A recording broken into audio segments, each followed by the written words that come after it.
Chelsea Randall felt her stomach tighten. Although she'd agreed to take this second interview, she was well aware of Holden Lyle's reputation. Grumpy, miserable, unreasonable, demanding, all words that his previous assistants had used to describe him.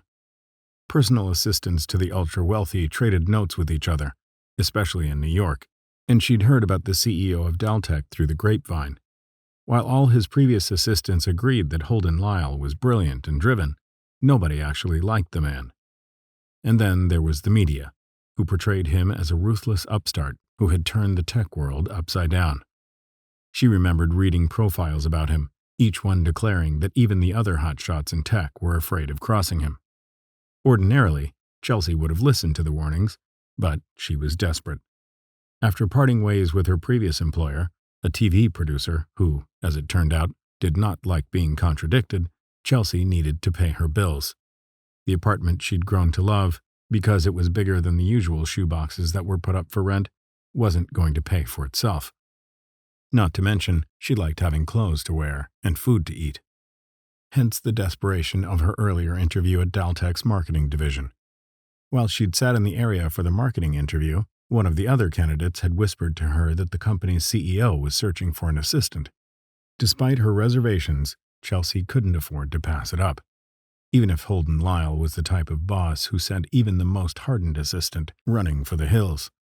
Securing 2 job interviews in a day could only up her chances of getting work ASAP. Plus, if she didn't get the marketing gig, the position with Holden was temporary, a couple of weeks at most. Chelsea stood up from the plush sofa, nervously smoothing her skirt before addressing the receptionist at the nearby desk. "Am I the last interview for the day?" The receptionist glanced over her shoulder before leaning forward, a conspiratorial look in her eyes. "Honey, you're the first and the last.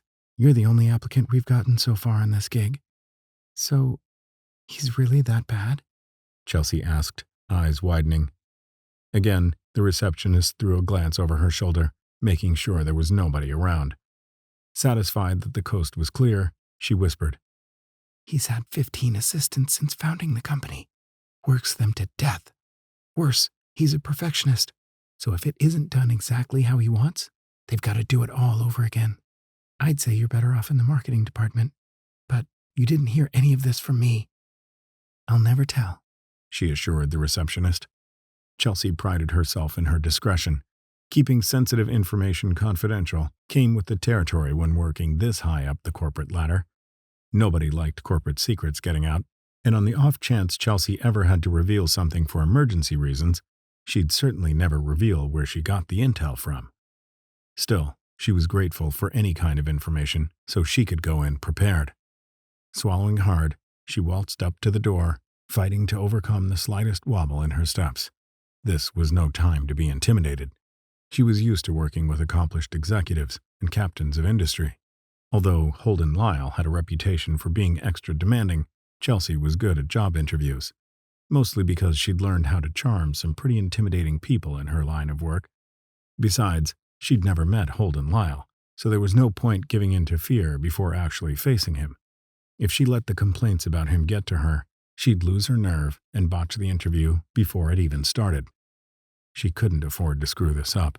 Rent and overdue bills were on the line, not to mention student loans and car payments.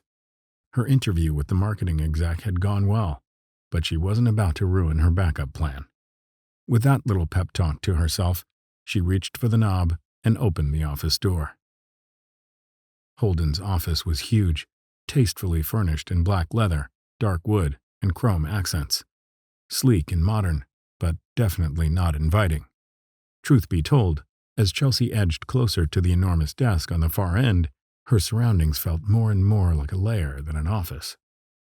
That fact was driven home when she locked eyes with the man sitting behind the desk. The moment their eyes met, Chelsea stopped breathing. Leaning back in his leather chair, Holden Lyle looked every inch the brooding playboy that had been breathlessly described in the local tabloids. Dark, wavy hair with equally dark eyes to match.